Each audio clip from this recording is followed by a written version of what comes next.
প্রিয় শ্রোতা মণ্ডলী, মনে রেখে দিন, বিশ্বনবী মুহাম্মদুর রাসূলুল্লাহ সাল্লাল্লাহু আলাইহি ওয়াসাল্লাম দাহিয়া কলবিকে লক্ষ্য করে বলেছিলেন, ও দাহিয়া কলবি, শোনো শোনো, আমি রাসূলুল্লাহ সাল্লাল্লাহু আলাইহি ওয়াসাল্লাম বলছি, তুমি ইসলাম গ্রহণের পূর্বেতে, আজকের দিনের পূর্বেতে যত গুনাহ তুমি তোমার জীবনে করেছো সব গুনাহ আল্লাহ maaf করে নেবে। ও শ্রোতা মণ্ডলী, মনে রেখে দিন, আমার আল্লাহ পাক রব্বুল আলামিন জানিয়েছেন, ইন্নাল্লাযীনা ইয়াকুলুনা আমওয়ালাল ইয়াতামা যুলমান ইন্নামা ইয়াকুলুনা ফি বুতুনিহিম নারা। আমার আল্লাহ পাক রব্বুল আলামিন জানিয়েছেন, নিশ্চয়ই যারা এতিমের মালকে ভক্ষণ করবে, এতিমের মালকে যারা খাবে, এতিমের মাল নিজের নামে রেকর্ড করে নেবে, এতিমের মাল নিজের নামে রেকর্ড করে নেবে, অত্যাচার করে, আমি আল্লাহ পাক রব্বুল আলামিন তাদের জন্য বলছি, ইন্নামা ইয়াকুলুনা ফি বুতুনিহিম নারা, তারা তাদের পেটের ভিতরে আগুন ভরছে, আগুন ভরছে, আগুন ভরছে। আল্লাহ পাক রব্বুল আলামিন জানিয়েছেন, ওয়াইদা কুরিআল কুরআনু ফাসতামিউ লাহু ওয়া আনসিতু লাআল্লাকুম তুরহামুন। মহান আল্লাহ জানিয়েছেন, যখন তোমাদের কাছে কোরআনের আলোচনা করা হবে, ফাসতামিউ লাহু, ওই মজলিসে তোমরা অন্তরের কান দিয়ে শ্রবণ করবে, ও আনসিতু, আর যে মজলিসে আমার কোরআনের আলোচনা করা হবে ওই মজলিসে তোমরা চুপচাপ বসে থাকবে। আমি আল্লাহ পাক রব্বুল আলামিন বলছি, লাআল্লাকুম তুরহামুন। মহান আল্লাহ ঘোষণা দিয়েছেন, আমি আল্লাহ আমার রহমত তোমাদের উপরে ঝরে ঝরে পড়তে থাকবে। জোরে বলুন। দুটি কাজ আমাদের কোরআনের আলোচনা শুনতে গেলে, চুপচাপ বসে থাকতে হবে আর অন্তরের কান দিয়ে শুনতে হবে। আর আমার সঙ্গে সঙ্গে আমি প্রত্যেকটা কথা বলবো, আপনারা জবাব দেবেন। আমি গ্যারান্টি দিয়ে মজলিস থেকে বলছি, আপনি আজকে কিছু শিখে বাড়ি যেতে পারবেন, গ্যারান্টি দিচ্ছি। যত সময় আলোচনা করব ইনশাআল্লাহ কিছু শিখে, আজকে নতুন কিছু শিখে বাড়ি যেতে পারবেন। চলুন হাদিস পড়ি, হাদিস পড়ি। রাসূলুল্লাহ সাল্লাল্লাহু আলাইহি ওয়াসাল্লাম হাদিস শরীফের ভিতরে জানিয়েছেন, হাদিসটি অত্যন্ত প্রসিদ্ধ হাদিস, বুখারী শরীফ এবং মুসলিম শরীফের ভিতরে হাদিসটি এসেছে। রাসূলুল্লাহর একজন সাহাবী ছিলেন, যার নাম হলো আবু হুরায়রা রাদিয়াল্লাহু তাআলা আনহু। আবু হুরায়রা নাম শুনেছেন? ইনি ছিলেন রাসূলুল্লাহর বিখ্যাত একজন সাহাবী। শুধু বিখ্যাত না, তানার বর্ণনার হাদিসের সংখ্যা তামাম সাহাবীদের ভিতরে সবচাইতে বেশি। জোরে বলুন। এত হাদিস তিনি বর্ণনা করেছেন, এরকম এত হাদিস বর্ণনা আর কোন সাহাবী করেনি। তো রাসূলুল্লাহ সাল্লাল্লাহু আলাইহি ওয়াসাল্লাম একদিন তিনি ঘুরছেন, ঘুরে ঘুরে ঘুরে ঘুরে তামাম মদিনাতে ঘুরছেন আর বলছিলেন, মাইয়াখুযু আন্নি হাউলাইল কালিমাত। রাসূলুল্লাহ বলছিলেন, আমি রাসূলুল্লাহ আজ কিছু কথা বলবো, যে কথাগুলি তোমরা নিজেরা আমল করবে এবং লোকদেরকে আমল করার জন্য বলবে। কথা বোঝা যাচ্ছে? তোমরা নিজেরা আমল করবে আর লোকদেরকে আমল করার জন্য বলবে। তোমাদের ভিতরে কোন ব্যক্তি এমন রয়েছে, কে রয়েছে এই দায়িত্ব নেবে? আমল করবে নিজে এবং লোকদেরকে আমল করতে বলবে। হযরত আবু হুরায়রা রাদিয়াল্লাহু তাআলা আনহু বললেন, ইয়া রাসূলুল্লাহ, ইয়া হাবিবাল্লাহ, হুজুর বলুন কি করতে হবে? আল্লাহ পাকের নবী বললেন, ও আমার সাহাবী আবু হুরায়রা, তুমি মনে রেখে দাও, আমি কঠিন কিছু বলবো না, আমি কঠিন কিছু বলবো না, আমি তোমার সহজ করেই বলছি। তুমি এই কথাগুলি তুমি তোমার জীবনে বাস্তবায়ন করবে এবং লোকদেরকে তুমি আমল করতে বলবে। রাসূলুল্লাহ প্রথম নম্বরে বললেন, ও আবু হুরায়রা তুমি মনে রেখে দাও, আমি মুহাম্মাদুর রাসূলুল্লাহ সাল্লাল্লাহু আলাইহি ওয়াসাল্লাম বলছি, ইত্তাকিল মাহারিমা তাকুন আবাদান নাস। ও আমার সাহাবী আবু হুরায়রা তুমি মনে রেখে দাও, আমি রাসূলুল্লাহ বলছি, তুমি হারাম জিনিস থেকে বিরত থাকবে, তাকুন আবাদান নাস, तमाम পৃথিবীর মানুষের ভিতরে তুমি সর্বশ্রেষ্ঠ ইবাদতকারী বলে গণ্য হবে। জোরে বলুন। রাসূলুল্লাহ কি বললেন? কি বললেন? বলেন সবাই। হারাম জিনিস থেকে বিরত থাকবে, তাহলে তুমি আল্লাহর কাছে সবচাইতে বেশি ইবাদতকারী বলে গণ্য হবে। কি জিনিস? হারাম জিনিস। রাসূলুল্লাহ কিন্তু এখানে বলেনি নামাজ পড়ার কথা, বলেছে? তাসবিহ টেপার কথা বলেছে? যাকাত দেওয়ার কথা বলেছে? হজ করার কথা বলেছে? রাসূলুল্লাহ কি বললেন? কি বললেন? হারাম থেকে বিরত থাকলে তুমি মানুষের কাছে সর্বশ্রেষ্ঠ ইবাদতকারী বলে গণ্য হতে পারবে। তাহলে ইসমে ডাল মে কুছ কালা হ্যায়, এর ভিতরে কিছু আছে না নেই? কিছু আছে না নেই? ব্যাখ্যার ভিতরে ঢুকতে হবে না? হবে না? রাসূলুল্লাহ আবু হুরায়রাকে 5টা জিনিস বললেন। কয়টি জিনিস? প্রথম নম্বরে বললেন, তুমি হারাম জিনিস থেকে বিরত থাকবে, তাহলে আল্লাহর কাছে সর্বশ্রেষ্ঠ ইবাদতকারী বলে গণ্য হতে পারবে। এই হারাম জিনিস নিয়ে আলোচনা করব একটুখানি পরে। তারপরে 4টে জিনিস রাসূলুল্লাহ আরো কি বলেছিলেন শুনে নেই। রাসূলুল্লাহ দ্বিতীয় নম্বরে বলেছিলেন, অরদা বিমা কসামাল্লাহু লাকা তাকুন আগনান নাস। ও আমার সাহাবী আবু হুরায়রা তুমি মনে রেখে দাও, আমি রাসূলুল্লাহ বলছি, আল্লাহ তোমার তাকদিরে যেটা রেখে দিয়েছে তার উপরেই তুমি সন্তুষ্ট থাকবে। তাকুন আগনান নাস, তাহলে তুমি মানুষের ভিতরে সর্বশ্রেষ্ঠ ধনী বলে গণ্য হতে পারবে। জোরে বলুন। রাসূলুল্লাহ 3 নম্বরে আবু হুরায়রাকে ডেকে বলেছিলেন, ও আবু হুরায়রা আমি রাসূলুল্লাহ 3 নম্বরে বলছি, ও আহসিন ইলা জারিকা তাকুন মুমিনান। আমি রাসূলুল্লাহ 3 নম্বরে তোমার জন্য বলছি, তুমি তোমার প্রতিবেশীদের সঙ্গে ভালো ব্যবহার করবে, তাকুন মুমিনান, তাহলে তুমি পাক্কা ঈমানদার বলে গণ্য হতে পারবে। জোরে বলুন। রাসূলুল্লাহ 4 নম্বরে বললেন, ও আমার সাহাবী আবু হুরায়রা তুমি মনে রেখে দাও, আমি রাসূলুল্লাহ বলছি, ও আহিব্বা লিন-নাসি মা তুহিব্বু লিনাফসিকি তাকুন মুমিনান। রাসূলুল্লাহ 4 নম্বরে বললেন, ও আমার সাহাবী আবু হুরায়রা তুমি মনে রেখে দাও, আমি রাসূলুল্লাহ বলছি, তুমি তোমার নিজের জন্য যেটা পছন্দ করবে সেটা অপরের জন্যও পছন্দ করবে, তাহলে তুমি একজন পৃথিবীতে পাক্কা ঈমানদার বলে গণ্য হতে পারবে। জোরে বলুন। রাসূলুল্লাহ 5 নম্বরে বললেন, ও আমার সাহাবী আবু হুরায়রা তুমি মনে রেখে দাও, আমি রাসূলুল্লাহ বলছি, ওয়ালা তুকসিরিদ দিহিক ফাইন্না কাসরাতাদ দিহিকি তুমিতুল কলবা।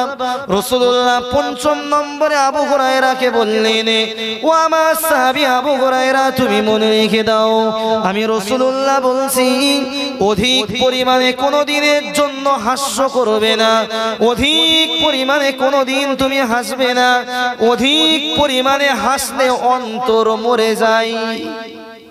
কি হয়? অধিক পরিমাণে হাসলে কি হয়? অন্তর মরে যায়। ও অন্তর দিয়ে জীবনে কোনোদিন আল্লাহর জন্য চোখ দিয়ে পানি পড়বে না। পড়বে? পানি পড়বে না কেন? যুবক ছেলেদের পড়বে। মেয়ে লোক যদি ব্রেকআপ হয়ে যায়, কি যারা বয়স্ক লোক আছে আপনারা বুঝবেন না, কিন্তু আপনারা বোঝার চেষ্টা না করলেও ভালো হয়। ব্রেকআপ ট্রেকাপ জাহাজে প্রেম করার পরে প্রেমিকা ছেড়ে দিয়ে চলে গেছে, এই অন্তর দিয়ে কাঁদছে। আচ্ছা, এই যে চোখের পানি পড়ছে এর জন্য কি আল্লাহর মানে জাহান্নাম হারাম হবে এই চোখের পানিতে, না অন্য কিছু হবে? জাহান্নাম হারাম হবে এর জন্য? কবরে যাও, 1 জানুয়ারি উপলক্ষে যা হচ্ছে না, যা ঢোল তবলা বাজাচ্ছে না চারিদিকে, ওর কাছে যেরকম ডিজে বাজাচ্ছে কবরে আল্লাহ ওরকম বেজগে দেবে।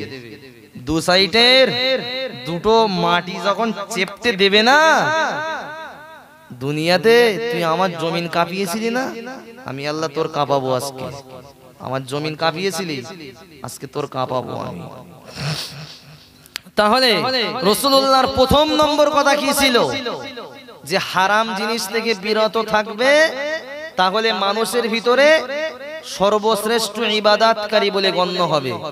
হারাম জিনিস কি কি সবাই জানেন তো নাকি? মদ খাওয়া, জুয়া, তাস, লটারি, এই সমস্ত কাজ হারাম কাজ। এছাড়াও আরো কিছু হারাম কাজ আছে যেগুলি কোরআনে পাকে উল্লেখ রয়েছে।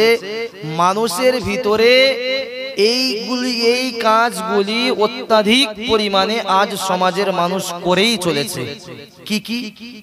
10টি হারাম কাজ, যে 10টি হারাম কাজ হযরতে আদম আলাইহিস সালাতু ওয়াস সালাম থেকে নিয়ে রাসূলুল্লাহ সাল্লাল্লাহু আলাইহি ওয়াসাল্লাম পর্যন্ত সব নবীর উম্মতের উপরে 10টি কাজ হারাম ছিল। কি কি কাজ আজ আমরা কোরআন থেকে জানবো ইনশাআল্লাহ। বলুন ইনশাআল্লাহ, বলুন। এই 10টি হারাম কাজ আজ আমরা এখান থেকে জেনে মুখস্থ করতে করতে বাড়ি যাব ইনশাআল্লাহ। চলুন কোরআন কি বলে দেখি। কোরআন শরীফের 8 পারা সূরাতুল আনআমের আয়াত। ওই যে বললাম না যে হারাম জিনিস থেকে বিরত থাকতে হবে, তাহলে আল্লাহর কাছে সবচাইতে বেশি ইবাদতকারী বলে গণ্য হবে। ওর ব্যাখ্যা দিচ্ছে এবার আস্তে আস্তে। কোরআন শরীফের 8 নম্বর পারা। চলুন, আদম নবী থেকে নবীজি সাল্লাল্লাহু আলাইহি ওয়াসাল্লাম পর্যন্ত সব নবীর উপরে হারাম ছিল। ওই জিনিসগুলো কি কি দেখে নেই। 10টি জিনিস আল্লাহ পাক রব্বুল আলামিন জানিয়েছেন, কুল তাআলাউ আতলু মা হাররামা রাব্বুকুম। ও নবী, আপনি আপনার উম্মতদেরকে পড়ে শুনিয়ে দিন। আপনি আপনার উম্মতদেরকে পড়ে শুনিয়ে দিন, আমি আল্লাহ তাদের উপরে হারাম করেছি 10টি জিনিস। 1 নম্বরে মহান আল্লাহ জানিয়েছেন, আল্লাহ তুশরিকু বিহি শাইয়া। মহান আল্লাহ জানিয়েছেন আল্লাহর সঙ্গে শিরিক করা হলো, এটা হলো কবিরা গুনাহ। কি গুনাহ? এবং আল্লাহর সঙ্গে শিরিক করাটাও হলো হারাম। আল্লাহর সঙ্গে শিরিক করাটা কি? আচ্ছা, আমাদের ভিতরে আল্লাহর সঙ্গে শিরিক করাটা আছে বলে মনে হয়? আছে? আছে? বলেন। আছে। আমি দেখে দিচ্ছি শিরিক আমাদের ভিতরে কি কি আছে। এই শিরিককারী ব্যক্তির জন্য कोई क्षमा नहीं है, এর জন্য कोई माफ नहीं है, এর জন্য কোনো মাফ নেই। আমাদের ভিতরে শিরক অনেক মানুষের ভিতরে আছে। আমি দেখে দিচ্ছি শিরক কি কি। তো ব্যাখ্যা নেন, প্রত্যেকটা আয়াতের তাফসীর নিতে হবে। শিরক 2 প্রকার। কয় প্রকার? 2 প্রকার। 1 নম্বর শিরক হলো শিরকে আকবার, আর একটা শিরক হলো শিরকে আসগর। যেটাকে বাংলা সহজ ভাবে বললে আপনারা বুঝবেন, একটা হলো বড় শিরক আর একটা হলো ছোট শিরক। বড় শিরক কি কি? বড় শিরক কি কি? বড় শিরক হলো আল্লাহ ছাড়া অন্য কারুর কাছে চাওয়া। কথা বোঝা যাচ্ছে কি? আল্লাহ ছাড়া অন্য কারুর কাছে চাওয়া, এটা হলো কি? বড় শিরক। আল্লাহর সাথে অন্যকে অংশীদার স্থাপন করা, এটা হলো বড় শিরকের অন্তর্গত। আল্লাহ ছাড়া অন্যের কাছে চাওয়া আমাদের সমাজে আছে না নেই? মুসলমানদের ভিতরে আছে না নেই? আছে তো। আমার সাথে চলেন আপনি হাড়োয়াতে পীর গোরাচাঁদের দরবারে চলেন, আমি দেখিয়ে দিচ্ছি। এই বেশি দিন হয়নি আমি গিয়েছিলাম, হুড়ুর করে সেজদা দিচ্ছে আর বলছে পীর গোরাচাঁদ আমার একটা সন্তান দাও।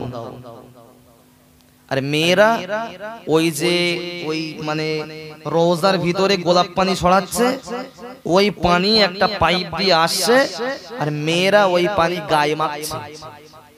ছি, লজ্জা লাগা দরকার, লজ্জাস্কর বিষয়, বড় লজ্জাস্কর বিষয়। ওই পানি গায়ে মাখছে আর বলছে যে আমাদের সন্তান হবে। সন্তান দেয় কে? সন্তান দেয় কে? মহান আল্লাহ জানিয়েছেন ইয়াখলুকু মা ইয়াশা, আমি আল্লাহ যা ইচ্ছা তাই সৃষ্টি করি। আল্লাহ পাক জানিয়েছেন ইয়াহাবু লিমান ইয়াশাউ ইনাসা, আমি আল্লাহ যাকে চাই তাকে কন্যা সন্তান দান করি। ওয়া ইয়াহাবু লিমান ইয়াশাউ যুকুর, মহান আল্লাহ জানিয়েছেন আমি যাকে চাই তাকে পুত্র সন্তান দান করি। সন্তান দেবার মালিক কে? সন্তান, কন্যা সন্তান দেবার মালিক কে? পুত্র সন্তান দেবার মালিক কে? আল্লাহ। তাহলে আমরা মানে এই সমস্ত লোকেদের বারণ করা উচিত আছে না নেই? আর এর গুনাহ তো আল্লাহ মাফ করবেন, এটা হলো বড় শিরক।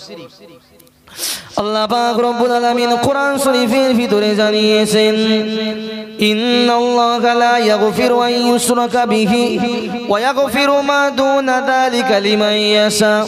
আমার আল্লাহ পাক রব্বুল আলামিন জানিয়েছেন নিশ্চয়ই আল্লাহ পাক রব্বুল আলামিন বান্দার तमाम জীবনের গুনাহকে আল্লাহ maaf করে দিতে পারে, কিন্তু বান্দা মনে রাখতে হবে আমার আল্লাহ পাক রব্বুল আলামিন কোরআন শরীফের ভিতরে জানিয়েছেন, আল্লাহ পাক রব্বুল আলামিন জানিয়েছেন আল্লাহ বান্দার तमाम জীবনের সগীরা কবিরা গুনাহকে maaf করে দিতে পারে, কিন্তু আল্লাহ জানিয়েছেন আল্লাহ শিরকের গুনাহ কোনদিনের জন্য ক্ষমা করেন না। শিরকের গুনাহ কোনদিন ক্ষমা করেন না। তারপরেই শিরকে আসগার, ছোট শিরক আমাদের ভিতরে আছে না নেই? ছোট শিরক প্রত্যেকটা মানুষের ভিতরে কম বেশি কিছু না কিছু আছে। কিরম ভাবে?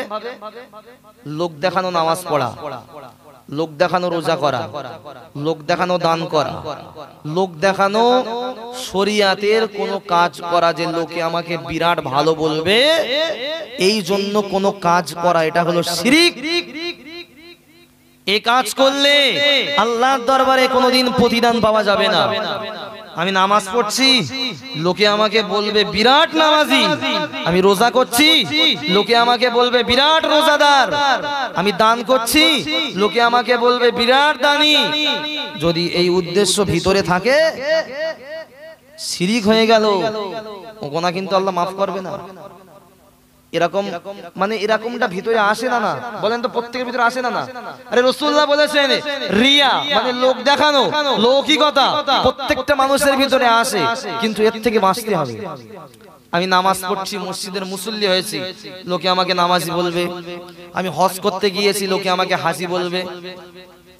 এই সমস্ত যদি ভিতরে যদি উদ্দেশ্য থাকে, আমি হজ করে এসেছি কাবা বাইতুল্লাহর, হাজি না বললে মন খারাপ করে, আছে না নেই? আছে না নেই? তোমার হজ ওই কলকাতা এয়ারপোর্ট পর্যন্ত আসেনি, তার আগেই শেষ। আমি কথা দিচ্ছি, কলকাতা বিমানবন্দর পর্যন্ত তুমি হজ নিয়ে আসতে পারোনি। তোমার যদি এই উদ্দেশ্য থাকে লোকে আমাকে হাজি বলবে, তাহলে কলকাতা বিমানবন্দরে আসার আগেই তোমার হজ শেষ হয়ে গেছে, ও হজ বাড়ি আর আসেনি। প্রিয় শ্রোতা মণ্ডলী, আল্লাহ পাক রব্বুল আলামিন বলেছেন জানেন যে নামাজ কালাম সবকিছু আল্লাহর জন্য হতে হবে। প্রিয় শ্রোতা মণ্ডলী মনে রেখে দিন, ও বান্দা মনে রাখুন আমার আল্লাহ পাক রব্বুল আলামিন কোরআন শরীফের ভিতরে জানিয়েছেন ইন্না সলাতি ওয়া নুসুকি ওয়া মাহইয়ায়া ওয়া মামাতি লিল্লাহি রাব্বিল আলামিন।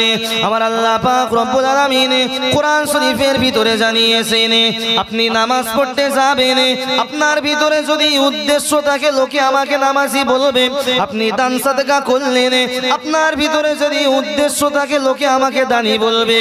আপনি হজ করতে গেলেন, আপনার ভিতরে যদি উদ্দেশ্য থাকে লোকে আমাকে হাজি বলবে।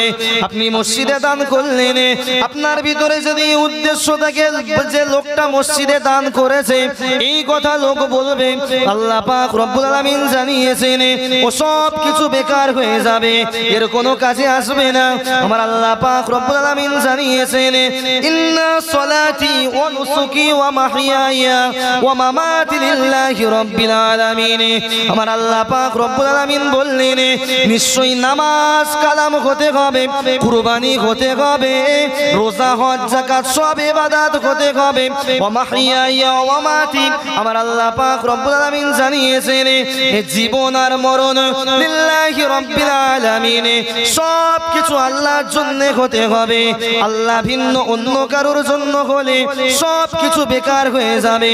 আমার আল্লাহ পাক রব্বুল আলামিন জানিয়েছেন তোমাদের আমল যদি আমি আল্লাহ আমার উদ্দেশ্য হয়ে থাকে, আমি আল্লাহ পাক রব্বুল আলামিন বলছি আমার দয়ার জান্নাত তোমাদের নসিবে কবুল হয়ে যাবে। জোরে বলুন। কার জন্য হতে হবে? আল্লাহর জন্য হলে জান্নাত পাওয়া যাবে, আর অন্য কারোর জন্য হলে ও দুনিয়াতেই লোকে হাজি বলবে, ওই পর্যন্তই শুনে শেষ। চলুন শিরিকের ব্যাপারে বেশি আলোচনা করলে আমি আমার আরো 9টার দিকে এগোতে পারবো না। দ্বিতীয় নম্বর পাঠটা ধরি। দ্বিতীয় নম্বর পাঠ কি? আল্লাহ পাক রব্বুল আলামিন জানিয়েছেন ওয়াবিল ওয়ালিদাইনি ইহসানা, পিতামাতার সঙ্গে সৎ ব্যবহার করা। পিতামাতার সঙ্গে খারাপ ব্যবহার করা হলো হারাম। পিতামাতার সঙ্গে খারাপ ব্যবহার করা কি? হারাম। দ্বিতীয় নম্বর হারাম। পিতামাতা যে বাড়িতে, আমি কথা দিচ্ছি, যে বাড়িতে বৃদ্ধ বৃদ্ধা পিতামাতা থাকে ওই বাড়িতে আল্লাহর রহমত ঝরে ঝরে পড়ে। জোরে বলুন, আরো জোরে বলুন। আল্লাহর পরে কার স্থান? নবীর স্থান। নবীর পরে কার স্থান? পিতামাতার স্থান। এই পিতামাতার সঙ্গে পিতামাতার দোয়া নিয়ে বাড়ি থেকে বার হলে, পিতামাতা যদি সৎ হয়, ছেলে যদি সৎ হয়, আমি কথা দিচ্ছি গাড়ির তলায় চলে গেলে ওই গাড়ির তলার থেকে আল্লাহ সুস্থ ফিরিয়ে আনবে। জোরে বলুন। কার দোয়া? পিতামাতার দোয়া। মায়ের দোয়া লাও, পিতামাতার দোয়া লাও, জীবন গড়ে যাবে। আমরা শুধু হুজুর চিনেছি, হুজুরের কাছে কি দোয়া নিতে হবে? এদিকে বাপ মার খাত দেই নেই, ও হুজুরির দোয়ায়ও কাজ হবে না। আমি হুজুর বলে আমি হুজুর, তাই আমি নিজেই বলছি। আপনি আমার কাছে দোয়া চাইতে এসেছেন, আপনি আপনার বাবা মার ভাত দেন না, বাবা মা দেখেন না, আমার দোয়া উল্টো যাবে, আপনার বিপক্ষে যাবে। আমার দোয়া করব আপনার পক্ষে, কিন্তু যাবে বিপক্ষে। কিচ্ছু করার নেই। রাসূলুল্লাহ সাহাবী নাম হলো, রাসূলুল্লাহ সাহাবীর নাম হলো আমর জামুহ। কি নাম বলেছি? আমর জামুহ। রাসূলুল্লাহর দরবারে আসলেন, বললেন ইয়া রাসূলুল্লাহ, ইয়া হাবিবাল্লাহ, হুজুর আমার এই বিরাট সম্পত্তি আমি কাদের জন্য ব্যয় করব? আল্লাহর কোরআন বলছে ইয়াসআলুনাকা মাযা ইউনফিকুন।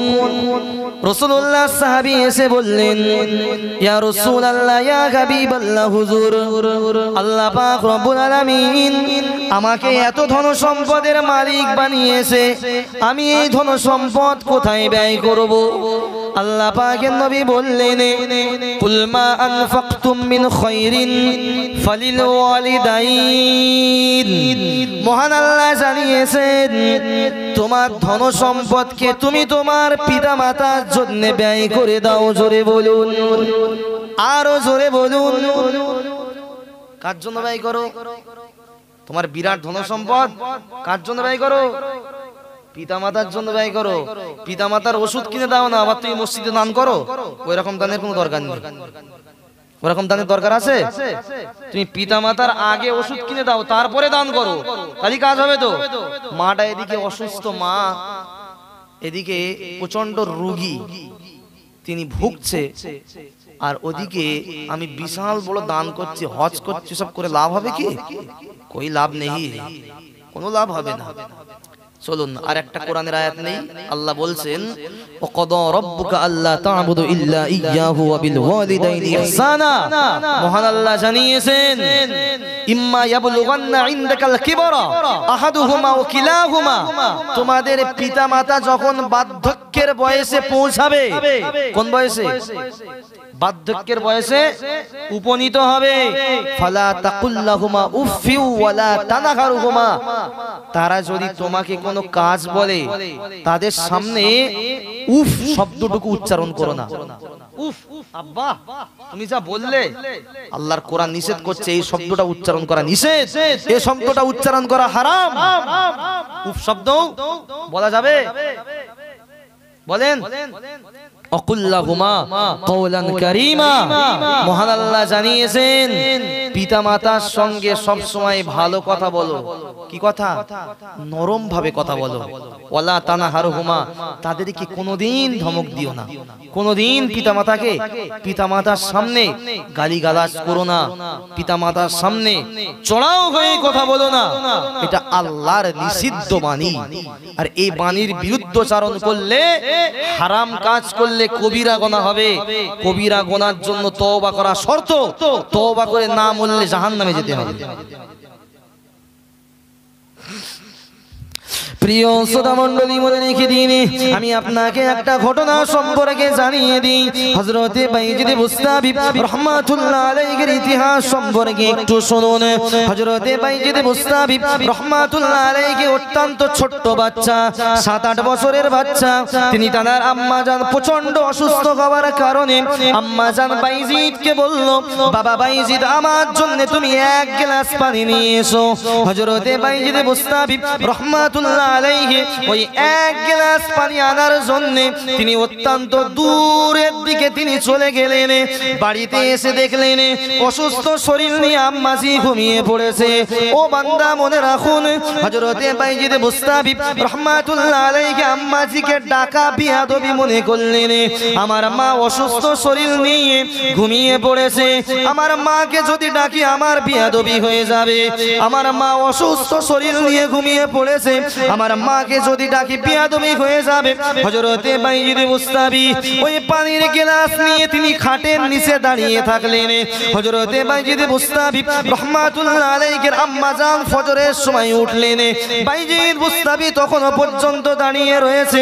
হযরতে বাইজিদ বুস্তাবির আম্মাজি বলল, ও বাবা বাইজিদ, তুমি কি রাতের বেলাতে ঘুমাওনি? তুমি কি রাতের বেলাতে ঘুমাওনি? হযরতে বাইজিদ বুস্তাবি বললেন, ও আমার আম্মা জান, আপনি পানি আনতে বলেছিলেন, আমি পানি এনে দাঁড়িয়ে রয়েছি। না জানি আপনি ঘুম থেকে কখন উঠবেন, আমি জানি না আপনি ঘুম থেকে কখন উঠবেন, ওই জন্য আমি পানি নিয়ে দাঁড়িয়ে রয়েছি। আপনি যখনই উঠবেন তখনই যেন আপনাকে পানিটা দিয়ে দিতে পারি।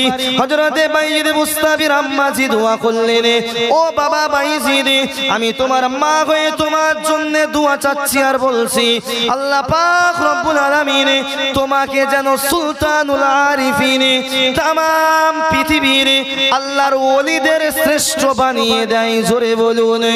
ঠিক এই মুহূর্তে দেখা গেল হযরতে বাইজিদ বুস্তাবি রাহমাতুল্লাহ আলাইহি আল্লাহর ওলিদের শ্রেষ্ঠ দিকের খাতায় নাম নথিভুক্ত করলেন। জোরে বলুন। কার দোয়া? মা দোয়া করলেন, আল্লাহর ওলিদের ভিতরে শ্রেষ্ঠ হয়ে গেলেন বাইজিদ বুস্তাবি। কি নাম? বাইজিদ বুস্তাবি। আল্লাহর ওলিদের ভিতরে শ্রেষ্ঠ আল্লাহর ওলি হয়ে গেলেন এই মায়ের দোয়া। আরে রাসূলুল্লাহ তো বলেছেন অন্য হাদিসে, ইন্নাল জান্নাতা তাহতা আকদামিল উম্মাহাত। রাসূলুল্লাহ কি সুন্দর করে বললেন যে তোমাদের জান্নাত তোমাদের মায়ের পায়ের নিচে। জুড়ে বলুন। কার পায়ের নিচে?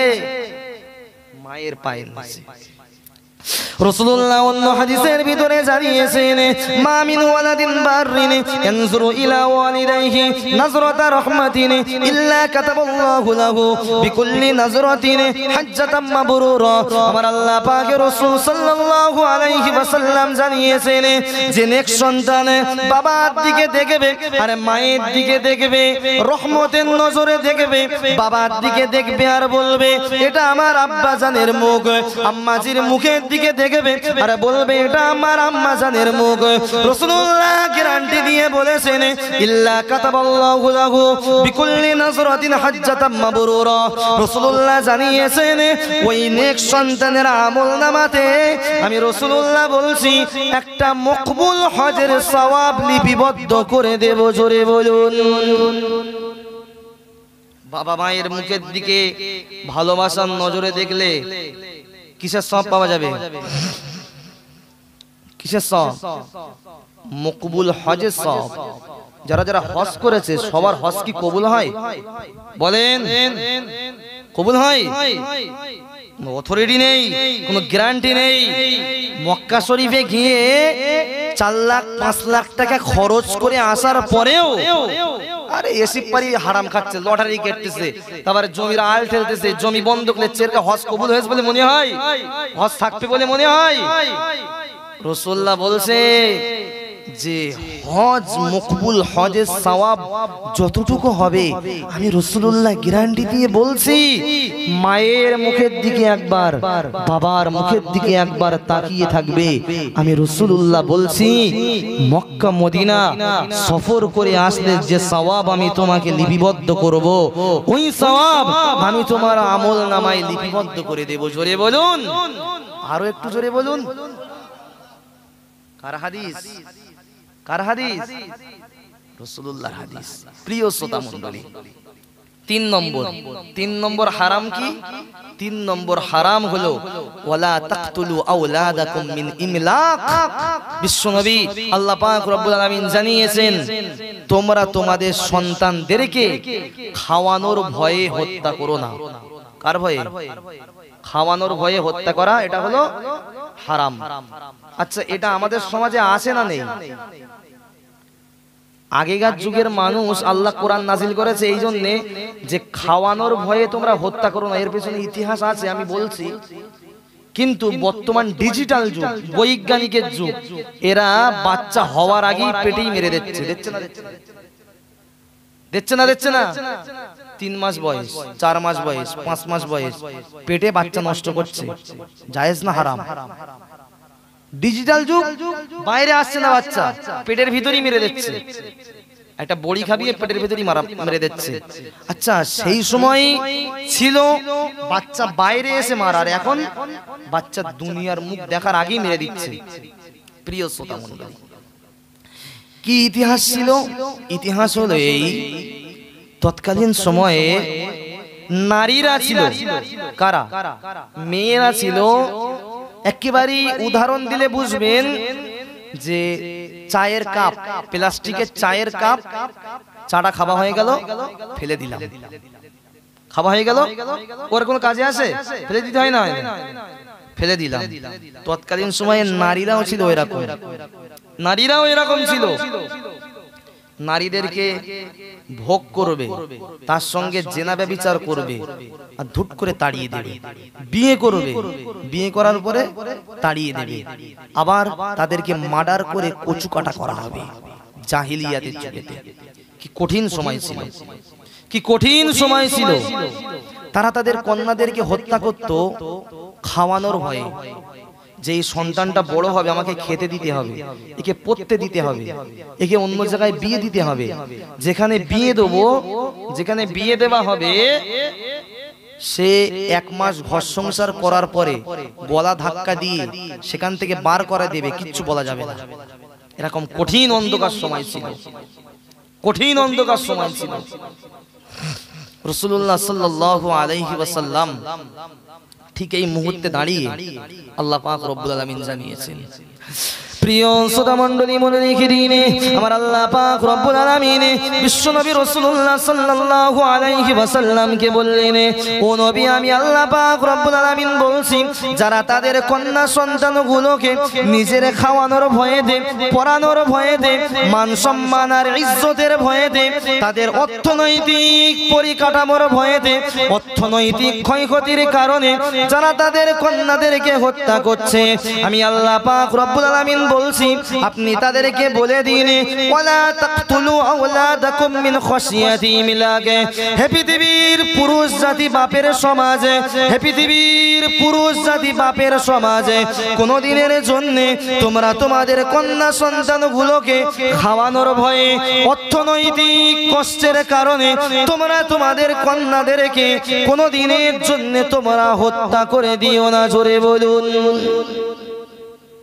রাসূলুল্লাহ তাদেরকে কোরআনের বাণী শোনালেন যে খাওয়ানোর ভয়েতে, অর্থের কারণে, টাকা পয়সার কারণে তোমরা তোমাদের কন্যা সন্তানদেরকে হত্যা করো না, বরং আমি রাসূলুল্লাহ বলছি কন্যা সন্তানদেরকে যাদেরকে তোমরা মারছো, আমি রাসূলুল্লাহ তোমরা কন্যা সন্তানদেরকে আমাকে দাও।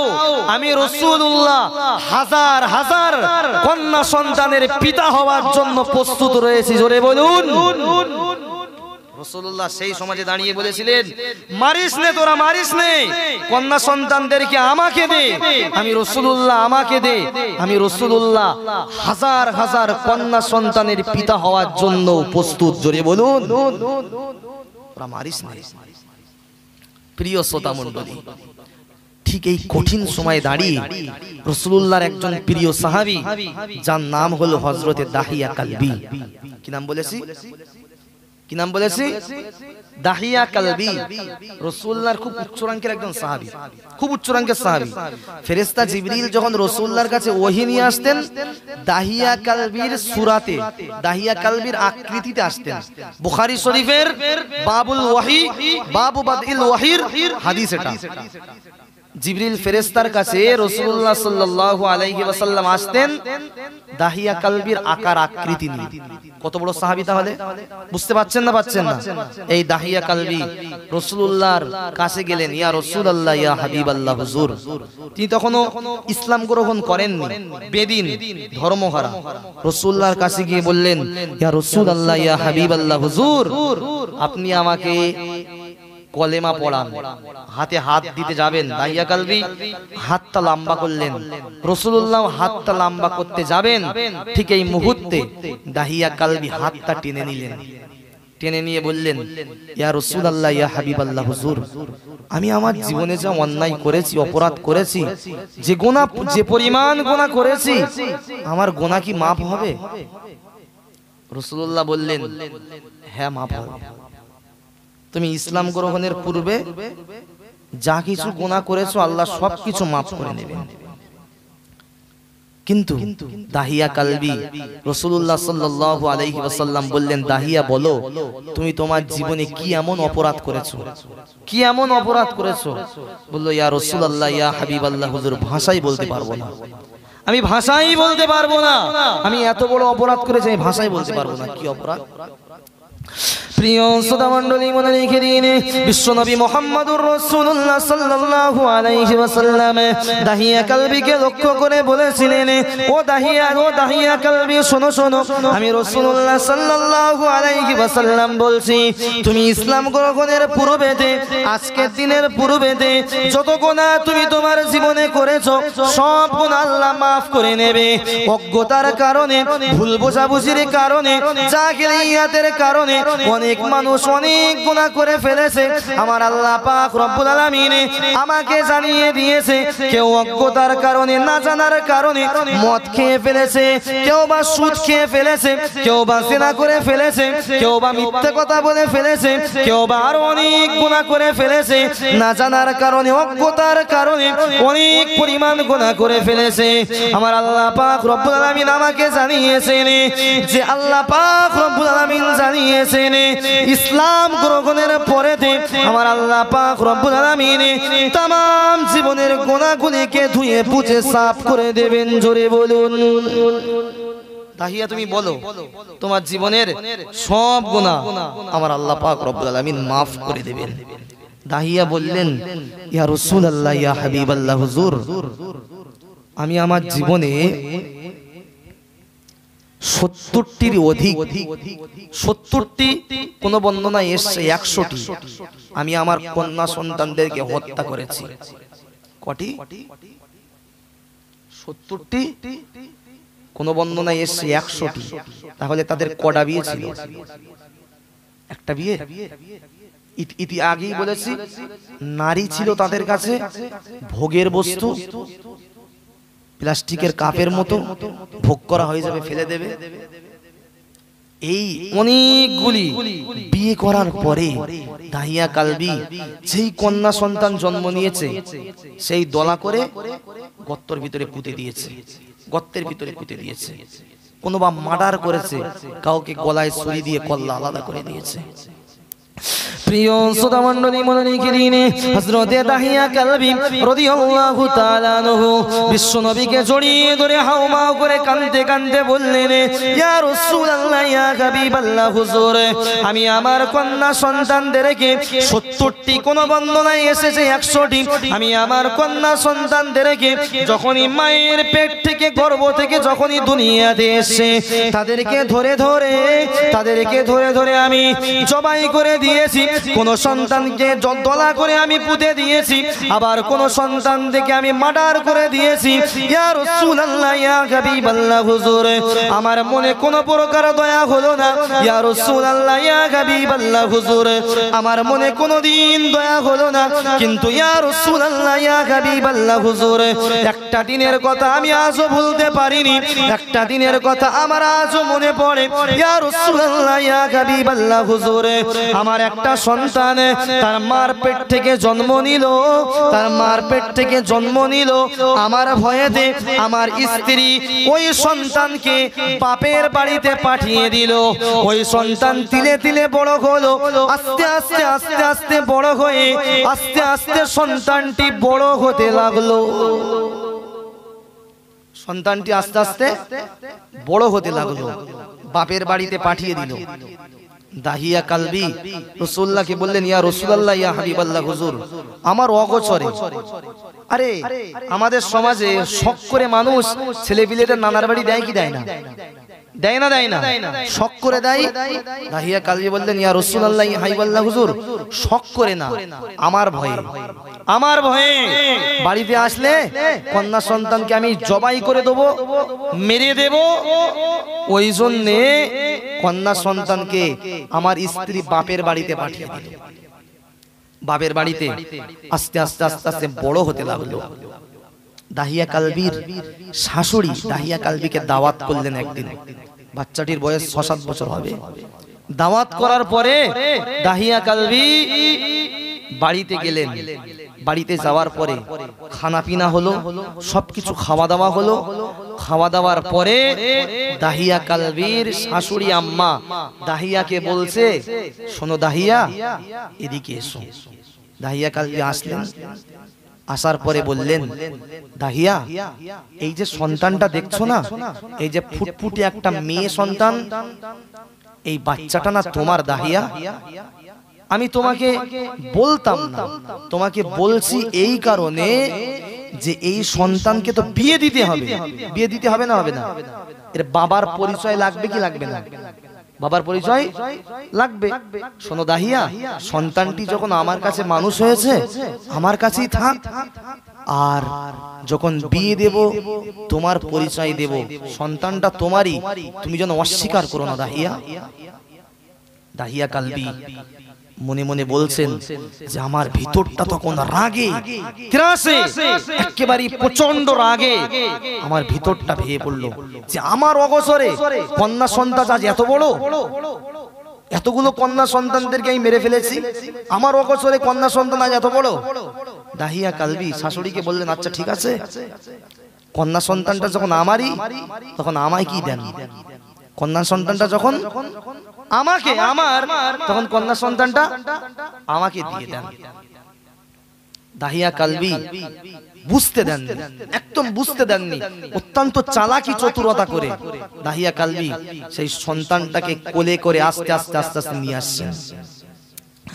প্রিয় শ্রোতা মণ্ডলী মনে রেখে দিন হযরতে দাহিয়া কালবি বর্ণনা করে বললেন ইয়া রাসূলুল্লাহ ইয়া হাবিবাল্লাহ হুজুর আমি ওই ছোট্ট সন্তানকে 6-7 বছরের সন্তানকে আমি যখন কোলে করে যখন নিয়ে আসছিলাম আমার ভিতরটা প্রচন্ড রাগ ছিল আমার ভিতরটা প্রচন্ড রাগের কারণে আমি মরুভূমি দিয়ে আসছিলাম মরুভূমি দিয়ে আসতে আসতে মনে মনে করছিলাম যে সন্তানকে বাড়ি নিয়ে যাওয়া যাবে না এই সন্তানকে এখানেই পুঁতে ফেলতে হবে ইয়া রাসূলুল্লাহ ইয়া হাবিবাল্লাহ হুজুর আমি গর্ত খুঁড়তে লাগলাম আস্তে আস্তে আস্তে আস্তে একটা গর্ত খুঁড়তে লাগলাম গর্ত খোঁড়ার পরে বিশাল বড় একটা গর্ত খুঁড়ে ফেললাম ইয়া রাসূলুল্লাহ ইয়া হাবিবাল্লাহ হুজুর আমি ওই সন্তানকে ওই গর্তের ভিতরে পুঁতে দিলাম ওই সন্তান আমার মুখের দিকে ফিরে বলে আব্বাজি তুমি এ কি করছো আব্বাজি ও আমার আব্বাজি তুমি এ কি কঠিন কাজ করছো ও পৃথিবীতে বাঁচতে চাই ও পৃথিবীতে হাঁচড় পাচড় করে বাঁচতে চাই ইয়া রাসূলুল্লাহ ইয়া হাবিবাল্লাহ হুজুর ওই গর্তের ভিতরে আমি তার উপরে পাথর ফেলে দিলাম তার উপরে বালি চাপা দিয়ে দেব ও বালিগুলো সরাতে চাচ্ছিল ও বালিগুলো সরাতে চাচ্ছিল পাথরগুলো সরাতে চাচ্ছিল ও পৃথিবীতে বাঁচতে চাই ও আমাকে আব্বাজি বলে বলে বলে বলে ডাকে ইয়া রাসূলুল্লাহ ইয়া হাবিবাল্লাহ হুজুর এত নিষ্ঠুর আমার মনে তারপরেও দয়া হলো না ইয়া রাসূলুল্লাহ ইয়া হাবিবাল্লাহ হুজুর ওই সন্তানকে মারার জন্য আমি বিশাল বড় একটি পাথর নিলাম বিশাল বড় একটি পাথর নিয়ে আমি ওই সন্তানের মাথায় মেরে দিলাম সন্তানের মাথাটা চূর্ণ বিচূর্ণ হয়ে গেল টুকরো টুকরো হয়ে গেল সন্তানের আওয়াজ আমি কানে শুনতে পেলাম ইয়া রাসূলুল্লাহ ইয়া হাবিবাল্লাহ হুজুর ওই সন্তানটি ওই গর্তের ভিতরে মারা গেল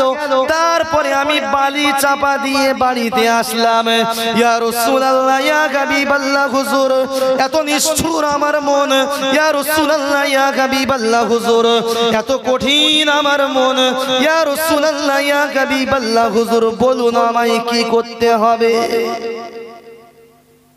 ইয়া রাসূলুল্লাহ আমি অনেক সন্তানকে মেরেছি 70 80 90 100টা সন্তানকে আমি মেরেছি কেউ এরকম হাঁচড় পাঁচড় করে বাঁচার চেষ্টা করিনি কেউ হাঁচড় পাঁচড় করে বাঁচার চেষ্টা করিনি 3 দিন বয়স 5 দিন বয়স তাদেরকে দলা করে মাটিতে ফেলে দিয়েছি কিন্তু এই সন্তানটা ইয়া রাসূলুল্লাহ ইয়া হাবিবাল্লাহ হুজুর তার সেই গর্তের ভিতরে আর্তনাদ আজও আমার ঘুমের ভিতরে বিব্রত করে তোলে আজও আমি ঘুমের ভিতরে সেই বাচ্চার আর্তনাদ আমি শুনতে পাই ইয়া রাসূলুল্লাহ ইয়া হাবিবাল্লাহ হুজুর মানুষ অন্যায় তো করে তবে এত বড় অন্যায় মানুষ করতে পারে রাসূলুল্লাহ বললেন দাহিয়া চিন্তা করো না আল্লাহ তোমার গুনাহকে maaf করে দিবেন জোরে বলুন আরো জোরে বলুন প্রিয় শ্রোতা মণ্ডলী কি কঠিন ছিল তাদের জমানা কি কঠিন ছিল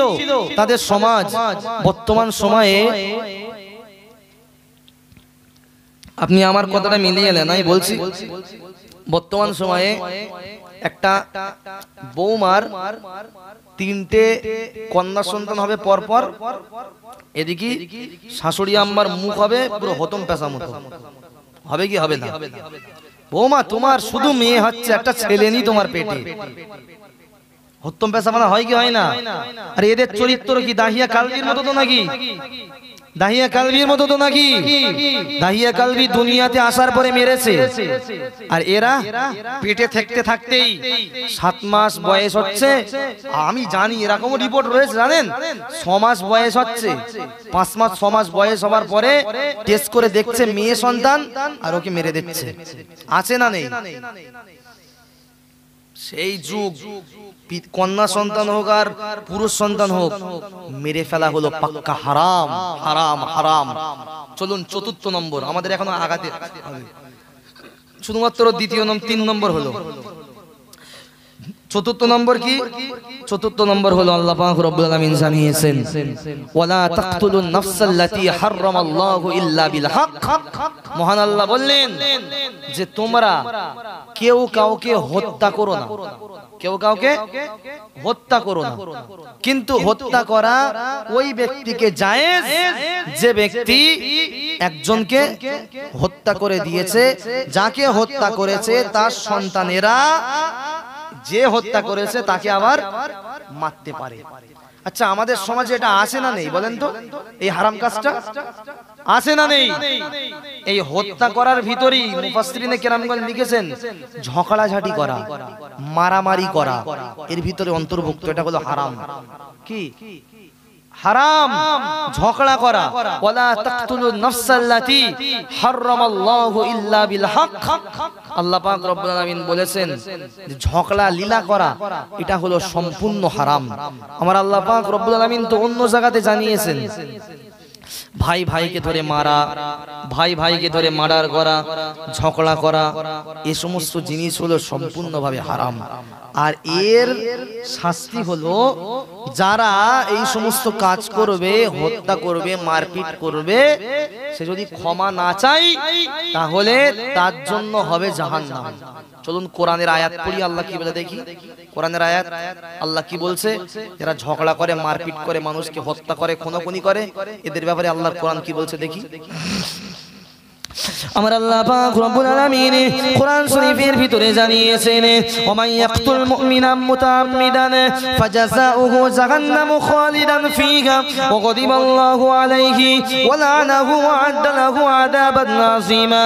আমার আল্লাহ পাক রব্বুল আলামিন জানিয়েছেন ওমাই ইয়াকতুল মুমিনাম মুতাআম্মিদান, যে ব্যক্তি ইচ্ছাকৃতভাবে কোন মুমিনকে, কোন আল্লাহর নেক বান্দাকে, কোন মুসলমানকে হত্যা করবে, আমি আল্লাহ পাক রব্বুল আলামিন বলছি ফাজাযাউহু জাহান্নামু খালিদান ফিহা, তার শাস্তি হলো সে চিরস্থায়ী জাহান্নামের ভিতরে থাকবে। ওয়া গাদিবাল্লাহু আলাইহি ওয়া গাদিবাল্লাহু আলাইহি, আমার আল্লাহ পাক রব্বুল আলামিন জানিয়েছেন তার উপরে আল্লাহর ক্রোধ, আল্লাহর রাগ পতিত হবে। ওয়া লা'নাহু, আমার আল্লাহ পাক রব্বুল আলামিন জানিয়েছেন তার উপরে আল্লাহর অভিশাপ নাযিল হবে। ওয়া আ'আদ্দা লাহু আযাবান আযীমা, আল্লাহ পাক রব্বুল আলামিন জানিয়েছেন আমি আল্লাহ পাক রব্বুল আলামিন যারা এই সমস্ত গুনাহের কাজ করবে কাল কিয়ামতের কঠিনতম মুহূর্তে আমি আল্লাহ এদের জন্য কঠোর শাস্তির ব্যবস্থা করে রেখেছি। কি শাস্তি? কঠোর শাস্তি। আমি আপনাদেরকে অনুরোধ করছি, মারামারি, খুনোখুনি, রাহাজানি, সন্ত্রাস, হত্যা লীলা বাদ দেন, বাদ দেন। ইন্নামাল মুমিনুনা ইখওয়াতুন, আল্লাহর কোরআন অন্য জায়গাতে জানিয়েছেন মুমিনরা হলো ভাই ভাই। ফাসলিহু বাইনা আখওয়াইকুম, তোমরা তোমাদের নিজেদের ভিতরে মীমাংসা করবে, নিজেদের ভিতরে মীমাংসা করবে। আরে মুসলমান গরুর গোশত খাওয়া মাথা গরম, মাথা গরম কিচ্ছু হয়েছে, মার লাঠির বাড়ি, মাথায় মারবো তুমি, হয় কি হয় না? এই ইলেকশনের সময় হয় কি হয় না? ইলেকশনের সময় জমি জায়গা নিয়ে হয় কি হয় না? এই সমস্ত গুনাহের কাজ আল্লাহ নিষেধ করলেন, এদের জন্য জাহান্নাম, কঠোর জাহান্নাম। চলুন 5 নম্বরে যাই আমরা। ওয়ালা তাকতুলুন নাফসাল্লাতী হারামাল্লাহু ইল্লা বিল হক যালিকুম ওয়াসাকুম বিহি লাআল্লাকুম তাআকিলুন। মহান আল্লাহ তারপরেই জানিয়েছেন ওয়ালা তাকরাবু মালাল ইয়াতীম ইল্লা বিল্লাতী হিয়া আহসান, এতিমের মাল, এতিমের মালকে ভক্ষণ করা, নিজে খাওয়া, এতিমের মাল নিজে নিয়ে নেওয়া, এটা হলো হারাম। বাপ মারা গেছে, বড় ভাই বেঁচে আছে, ছোট ভাইদের সম্পত্তি নিজের নামে রেকর্ড করে নিয়েছে, আসে না নেই? বাপ মারা গেছে, চাচারা বেঁচে আছে, কারা? চাচারা বেঁচে আছে, ভাইপোদের সম্পত্তি নিজের নামে রেকর্ড করে নিয়েছে, আসে না নেই? এর উপায় কি হবে বলেন তো একটু? আল্লাহর কোরআন নিষেধ করছে যে এতিমের মাল খাওয়া সম্পূর্ণভাবে হারাম। আমি একটা এরকম ঘটনা জানি, জানেন? একটা ছেলে আমাদের সাথে পড়তো, তার বাপ মারা গেছে, তার মা জমিতে খোঁটা মারতে গিয়েছে যে এই পর্যন্ত আমাদের জমি, এই পর্যন্ত আমাদের জমি, আমরা এটা চাষ করব। বাপ মারা গেছে, তারপরে ওই খোঁটা মারা অবস্থায় ওই ছেলেটার চাচা, মানে যে মারা গেছে তার ভাই, ওই ছেলেটার চাচা, বড় চাচা এসে একটা মোটা রডের বাড়ি তার মার এই জায়গাটাই মেরেছে, যেখানে মেরেছে ওখানেই মরে গেছে। যেখানে মেরেছে ওখানেই মরে গেছে। আচ্ছা, আমাদের সমাজে এরকম আবু জেহেল আজও আসে না নেই? প্রিয় শ্রোতা মণ্ডলী, মনে রেখে দিন, আমার আল্লাহ পাক রব্বুল আলামিন জানিয়েছেন, ইন্নাল্লাযীনা ইয়াকুলুনা আমওয়ালাল ইয়াতামা যুলমান ইন্নামা ইয়াকুলুনা ফী বুতুনিহিম নারা। আমার আল্লাহ পাক রব্বুল আলামিন জানিয়েছেন, নিশ্চয়ই যারা এতিমের মালকে ভক্ষণ করবে, এতিমের মালকে যারা খাবে, এতিমের মাল নিজের নামে রেকর্ড করে নেবে, এতিমের মাল নিজের নামে রেকর্ড করে নেবে, অত্যাচার করে, আমি আল্লাহ পাক রব্বুল আলামিন তাদের জন্য বলছি, ইন্নামা ইয়াকুলুনা ফী বুতুনিহিম নারা। তারা তাদের পেটের ভিতরে, তারা তাদের পেটের ভিতরে আগুন ভরছে, আগুন ভরছে, আগুন ভরছে। ওয়া সায়াসলাউনা সাইরা। আমার আল্লাহ পাক রব্বুল আলামিন জানিয়েছেন, অচিরেই আমি আল্লাহ পাক রব্বুল আলামিন তাদেরকে জাহান্নামের আগুনের ভিতরে ভাজবো। কি করব? ভাজি করবে, আল্লাহ জাহান্নামের ভিতরে প্রবেশ করাবেন। আসলে ইসলার মানে হলো ভাজা, তাদেরকে জাহান্নামের আগুনে ভাজবো। এতিমের মালকে সুন্দরভাবে ব্যবহার করুন।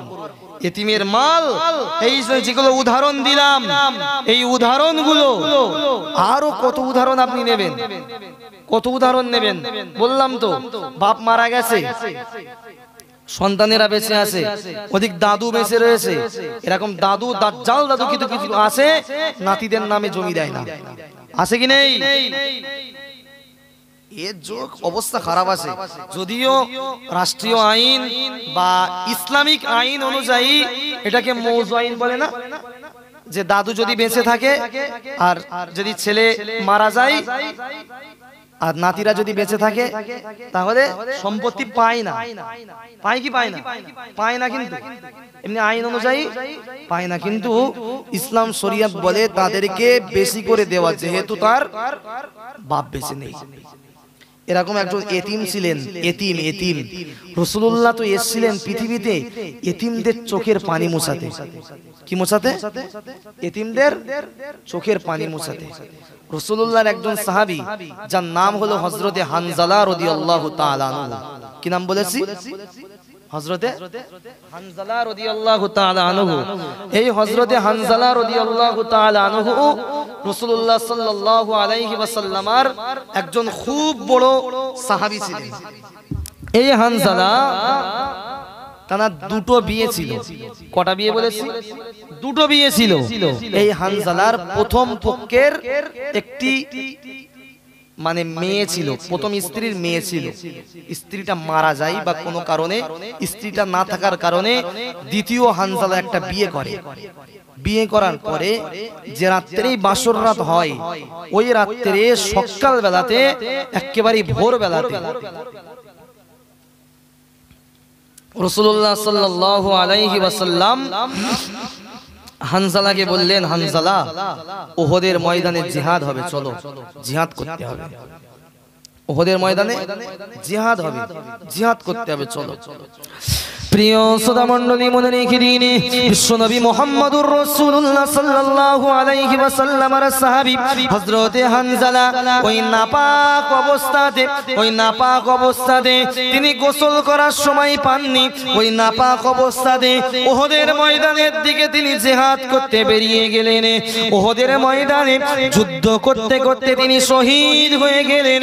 এই কঠিনতম পরিস্থিতিতে বিশ্বনবী মুহাম্মদুর রাসূলুল্লাহ সাল্লাল্লাহু আলাইহি ওয়াসাল্লাম বললেন, ও আমার সাহাবীরা, যাও তোমরা চলে যাও, উহুদের ময়দানে গিয়ে দেখো আমার কতজন সাহাবী শহীদ হয়ে গিয়েছে। রাসূলুল্লাহর কাছে সাহাবীরা সংবাদ দিলেন, ইয়া রাসূলুল্লাহ, ইয়া হাবিবাল্লাহ, হুজুর, জিহাদের ময়দানে, উহুদের ময়দানে 70 জন শহীদ হয়ে গিয়েছে, কিন্তু ইয়া রাসূলুল্লাহ, ইয়া হাবিবাল্লাহ, হুজুর, আমরা 69টা লাশ পেয়েছি, একটা লাশ আমরা পাইনি। আপনার সাহাবী হানজালার লাশ কিন্তু আমরা খুঁজে পাচ্ছি না। ইয়া রাসূলুল্লাহ, ইয়া হাবিবাল্লাহ, হুজুর বলুন না হযরতে হানজালার লাশটা কোথায়? বিশ্বনবী রাসূলুল্লাহ সাল্লাল্লাহু আলাইহি ওয়াসাল্লাম বললেন, ও আমার সাহাবীরা, যাও যাও যাও যাও, চলে যাও, পাহাড়ের অপর প্রান্তরে তোমরা চলে যাও। আমি রাসূলুল্লাহ সাল্লাল্লাহু আলাইহি ওয়াসাল্লাম বলছি, পাহাড়ের অপর প্রান্তে চলে যাও। আমার সাহাবী হানজালা, আমার সাহাবী হানজালা, উহুদের ময়দানে যুদ্ধ হবে, এই জন্য আমার সাহাবী হানজালার গোসল ফরজ ছিল। হানজালা বাসর রাত করেছে, হানজালার উপরে গোসল ফরজ ছিল। হানজালা গোসল করার সুযোগ পায়নি। হানজালা নাপাক অবস্থায় জিহাদের ময়দানে লড়াই করেছে, ওই জন্য শহীদ হয়ে গিয়েছে। শহীদ হয়ে যাবার পরেতে আমার সাহাবী হানজালার গোসল দিতে হবে। সাধারণত মসলায় রয়েছে, কিতাবের ভিতরে পাওয়া যায়, জিহাদের ময়দানে যারা শহীদ হয়ে যায় তাদের গোসল দেওয়া হয় না, তাদের গোসল দেওয়া হয় না। তাদের গোসল না দিয়ে তারা যেভাবে মৃত্যুবরণ করেছে, যেভাবে তারা শহীদ হয়েছে, ওইভাবেই তাদেরকে কবরের ভিতরে ঢুকিয়ে দেওয়া হয়। কিন্তু আমার সাহাবীরা পাহাড়ের অপর প্রান্তে গিয়ে দেখো, বিশ্বনবী মুহাম্মদুর রাসূলুল্লাহ সাল্লাল্লাহু আলাইহি ওয়াসাল্লামের तमाम সাহাবীরা পাহাড়ের অপর প্রান্তে গিয়ে দেখলেন হানজালার লাশ দিয়ে টপ টপ করে পানি গড়িয়ে পড়ছে, আর হানজালার দেহ দিয়ে মিশকে আম্বারের থেকে সেন তার থেকেও বেশি ছুটে আসছে। রাসূলুল্লাহ সাল্লাল্লাহু আলাইহি ওয়াসাল্লামের কাছে এসে বললেন, ইয়া রাসূলুল্লাহ, ইয়া হাবিবাল্লাহ, হুজুর আপনার সাহাবী হানজালাকে আমরা গোসল দেওয়া অবস্থাতে এবং হানজালার দেহ থেকে প্রচন্ড রকমের আতরের সুগন্ধি পেয়েছি, জোরে বলুন। হানজালার দেহ দিয়ে আতরের সেন করছে, আতরের সেন হানজালার দেহ দিয়ে। হানজালা তো উহুদের ময়দানে শহীদ হয়ে গিয়েছেন, যেহেতু নাপাক অবস্থায় ছিলেন, ওই জন্য কারা গোসল দেছে? কারা গোসল দেছে? আল্লাহর ফেরেশতারা গোসল দিয়েছে। ফেরেশতারা গোসল দিয়ে পাহাড়ের অপর প্রান্তে হানজালা সাহাবীর লাশটা রেখে গেলেন। এই হানজালা উহুদের ময়দানে শহীদ হয়ে গেলেন। হানজালার বাড়িতে বিবাহযোগ্য একটি মেয়ে ছিল, বিবাহযোগ্য একটি মেয়ে ছিল। ওইসে আগের পক্ষের মেয়ে বলেছি না, আগের স্ত্রীর পক্ষের মেয়ে হানজালার বাড়িতে ছিল। হানজালার মেয়েকে কেউ বিয়ে করতে চায় না। মদিনার ছেলেরা দেখতে আসে, হানজালার মেয়েকে দেখে পছন্দ হয়ে যায়, কিন্তু যেই শুনে ফেলে এটা হানজালার মেয়ে, আর শুনে ফেলে যে হানজালা উহুদের ময়দানে শহীদ হয়ে গিয়েছে, ওই জন্য হানজালার মেয়েকে আর কেউ বিয়ে করতে চায় না। প্রিয় শ্রোতা মণ্ডলী, মনে রেখে দিন, ও বান্দা মনে রাখুন, আমার আল্লাহ পাক আমার আল্লাহ পাক রব্বুল আলামিনের রাসূল বিশ্বনবী মুহাম্মদুর রাসূলুল্লাহ সাল্লাল্লাহু আলাইহি ওয়াসাল্লাম মদিনার মসজিদে তিনি দাঁড়ালেন। মসজিদে নববীতে তিনি দাঁড়িয়ে গেলেন। দাঁড়িয়ে গিয়ে বললেন, ও আমার সাহাবীরা, তোমরা মনে রেখে দাও, আমি রাসূলুল্লাহ বলছি, আমার সাহাবী হানজালার মেয়েকে কেউ বিবাহ করতে চায় না। আমার সাহাবী হানজালা পৃথিবীতে বেঁচে নেই, শ্বশুর বাড়িতে গেলে যত্ন পাওয়া যাবে না, ওই জন্য আমার সাহাবী হানজালার মেয়েকে কেউ বিবাহ করতে চায় না।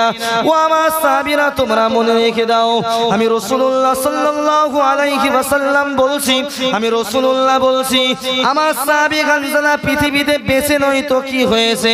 আমি রাসূলুল্লাহ সাল্লাল্লাহু আলাইহি ওয়াসাল্লাম বলছি, আমার সাহাবী হানজালা পৃথিবীতে বেঁচে নেই, এই জন্য আমি রাসূলুল্লাহ ঘোষণা দিলাম, ওমান তাযাওয়াজা ইবনাতা হানজালাতা ওয়া আনা সিহরুল্লাহু। ও আমার সাহাবীরা, তোমরা মনে রেখে দাও, ও মদিনার ছেলেরা, তোমরা মনে রেখে দাও, আমি রাসূলুল্লাহ বলছি, আমার সাহাবী হানজালা পৃথিবীতে বেঁচে নেই, ওই জন্য হানজালা শ্বশুর হতে পারিনি। আমি রাসূলুল্লাহ বলছি, যে ব্যক্তি আমার সাহাবী হানজালার মেয়েকে বিবাহ করবে, আমি রাসূলুল্লাহ বলছি, আমি ওই সাহাবীটার জন্য আমি রাসূলুল্লাহ শ্বশুর হয়ে যাব। জোরে বলুন, আরো জোরে বলুন।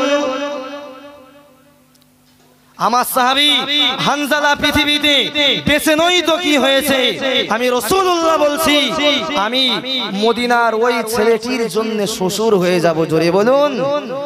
আজও পৃথিবীতে ইসলাম রয়েছে, আজও পৃথিবীতে 10-20 কোটি টাকার মালিক পাওয়া যাবে। হযরত মুহাম্মদ সাল্লাল্লাহু আলাইহি ওয়াসাল্লামের চরিত্রের মানুষ পৃথিবীতে বেঁচে আছে। ওই জন্য রাসূলুল্লাহ সাল্লাল্লাহু আলাইহি ওয়াসাল্লাম বললেন আমি ওই ছেলেটির জন্য শ্বশুর হয়ে যাব। মদিনার ছেলেরা হানজালার ওই মেয়েকে বিবাহ করলেন। প্রিয় শ্রোতা মণ্ডলী, আমার আর কয়েকটি বিষয় বাকি রয়েছে। হুজুর এসে গেছেন অলরেডি, হুজুরের টাইম ছিল 10টায় এসেছেন, কিন্তু আমি উঠেছি লেটে। যদি মনে করেন যে আর 15-20 মিনিট বলবো, 20 মিনিট মতো বললে শেষ হয়ে যাবে। যদি মনে করেন শেষ করতে, এখানে শেষ করতে বলেন, আপনারা বলেন। আর কটা বিষয় বাকি রয়েছে শুনবেন।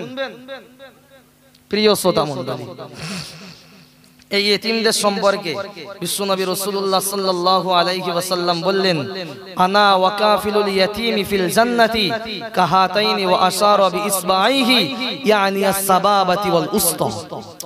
প্রিয় নবী মুহাম্মদুর রাসূলুল্লাহ সাল্লাল্লাহু আলাইহি ওয়াসাল্লাম মসজিদে নববীর মিম্বরে দাঁড়িয়ে বললেন, আনা ওয়া কাফিলুল ইয়াতীমি ফিল জান্নাতি কাহাতাইনি ওয়া আশারা বিইসবাইহি ইয়ানি আস-সাবাবাতি ওয়াল উসতা। আমি রাসূলুল্লাহ সাল্লাল্লাহু আলাইহি ওয়াসাল্লাম বলছি, আমি আর ইতিমের লালন পালনকারী ফিল জান্নাতি, জান্নাতের ভিতরে কাহাতাইনি, এই দুটি মধ্যমার তরজনী আঙ্গুল। রাসূলুল্লাহ ইশারা করে বললেন, তোমরা মধ্যমার এই তরজনী আঙ্গুল যেমন ভাবে পাশাপাশি দেখতে পাও, আমি রাসূলুল্লাহ তোমাদের জন্য ঘোষণা দিলাম, আমি আর ইতিমের লালন পালনকারী জান্নাতের ভিতরে ওই রূপ পাশাপাশি অবস্থান করব। জোরে বলুন। ইতিমের মূল্যায়ন করতে হবে না? হবে না? সম্পত্তির কথা আগে বলছিলাম, সম্পত্তি লিখে নেওয়া যাবে না, বেশি লিখে দিতে হবে। কোনটা কোনটা বলেন? লিখে দিতে হবে। তারপরেই আল্লাহ পাক রব্বুল আলামিন বললেন, ওয়া আউফুল কাইলা ওয়াল মিজান বিল কিসতি, তোমরা দাঁড়ি পাল্লা কাউকে ওজনে কম বেশি দিও না। 5 কিলো মাল কিনছে, 4 কিলো 800 মাল দিচ্ছে। আবু জেহেল না তা কি? এরকম আবু জেহেল পৃথিবীতে আছে না নেই? এদের জন্য আল্লাহর কোরআন অন্য জায়গায় বলেছেন, ওয়াইলুল লিল মুতাফফিফিন আল্লাযীনা ইযা ইক্তালু আলান নাস ইস্তাওফুন। আমার আল্লাহ পাক রব্বুল আলামিন বললেন, ওজনে যারা কম বেশি দেয় তাদের জন্য রয়েছে অয়েল নামক জাহান্নাম। কি নামক? অয়েল। একটা জাহান্নামের একটা জায়গা। আল্লাযীনা ইযা ইক্তালু আলান নাস ইস্তাওফুন, তারা মানুষদের কাছ থেকে নেওয়ার সময় বুঝে নেয়। নেওয়ার সময় বুঝে নেয়, কারো কাছ থেকে নেওয়ার সময় বুঝে নেয়। ওয়া ইযা কালুহুম আও ওয়াজানুহুম ইখসিরুন, আর দেওয়ার সময় মানুষকে ইখসিরুন, তারা কম দেয়। কি দেয়? মানুষকে দেওয়ার সময় কম দেয় আর নেওয়ার সময় বুঝে নেয়। এদের জন্য রয়েছে ওয়াইল নামক জাহান্নাম। তাহলে আমাদের ওজনে কম দিতে হবে না বেশি দিতে হবে? কোনটা? কম দিতে হবে না বেশি দিতে হবে? সমান সমান দিতে হবে। বেশি দিলে আপনার লস হবে তো। এটা গুগলি প্রশ্ন, মানে ধাঁধা প্রশ্ন। প্রিয় শ্রোতা মণ্ডলী, মনে রেখে দিন, আমার আল্লাহ পাক রব্বুল আলামিন পৃথিবীর মাটিতে 1 লক্ষ মতান্তরে 2,24,000 পয়গম্বর পৃথিবীতে পাঠিয়েছেন। এই পয়গম্বরের ভিতরে 25 জন নবীর কথা আমার আল্লাহ পাক রব্বুল আলামিন কোরআন শরীফের ভিতরে উল্লেখ করেছেন। এই 25 জন নবীর ভিতরে একটা নবীর নাম হলো নবী শুআয়ব আলাইহিস সালাতু ওয়াস সালাম। এই নবী শুআয়ব আলাইহিস সালাতু ওয়াস সালামকে আমার আল্লাহ পাক রব্বুল আলামিন পৃথিবীর মাটিতে তিনি প্রেরণ করলেন। আর তিনি বলে দিলেন, আমার আল্লাহ পাক রব্বুল আলামিন বললেন, ও নবী শুআয়ব, তুমি ওই জাতির কাছে চলে যাও, ওই জাতির কাছে তুমি চলে যাও যে জাতি হযরতে শুআয়ব নবীর উম্মতেরা প্রচন্ড ব্যবসায়ী ছিল।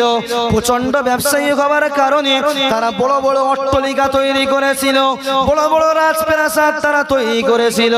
তারা মালের ভিতরে ভেজাল দিত এবং তারা দেওয়ার সময় কম করে দিত এবং তারা নেওয়ার সময় বুঝে নিত।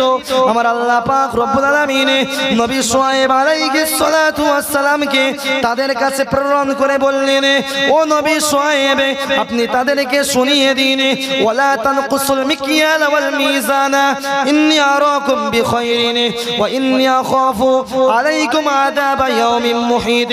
ও আমার কওমের লোকেরা, নবী শুআয়ব আলাইহিস সালাতু ওয়াস সালাম তাদেরকে বললেন, হে আমার উম্মতেরা, তোমরা মনে রেখে দাও, আমি নবী শুআয়ব তোমাদের জন্য বলছি, তোমরা ওজনে কম বেশি দিও না, ওজনে কোনোদিন তোমরা কম বেশি দিও না। আমি নবী শুআয়ব ইন্নী আরাকুম, আমি তোমাদের জন্য শুভাকামী, ওয়া ইন্নী আখাফু আলাইকুম আযাবা ইয়াউমিন মুহিত। তোমরা যদি ওজনে কম বেশি যদি দিতেই থাকো, আমি নবী শুআয়ব তোমাদের উপরে আল্লাহ পাক রব্বুল আলামিনের বেষ্টনকারী শাস্তির আশঙ্কা করছি। তোমরা ওজনে কম বেশি দিও না, ওজনে কম বেশি দিলে আল্লাহ পাক রব্বুল আলামিন তোমাদের কিন্তু শাস্তি দিবেন।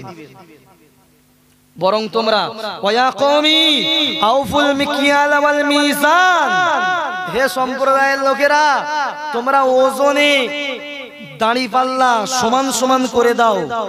ওয়ালা তাবখাসুন নাস আশিয়াআহুম ওয়ালা তা'সাউ ফিল আরদি মুফসিদিন, তোমরা মানুষদেরকে ঠকিও না আর জমিনের ভিতরে তোমরা ফিতনা ফাসাদ সৃষ্টি করো না। নবী শুআয়বের কথা ওরা মানলো না।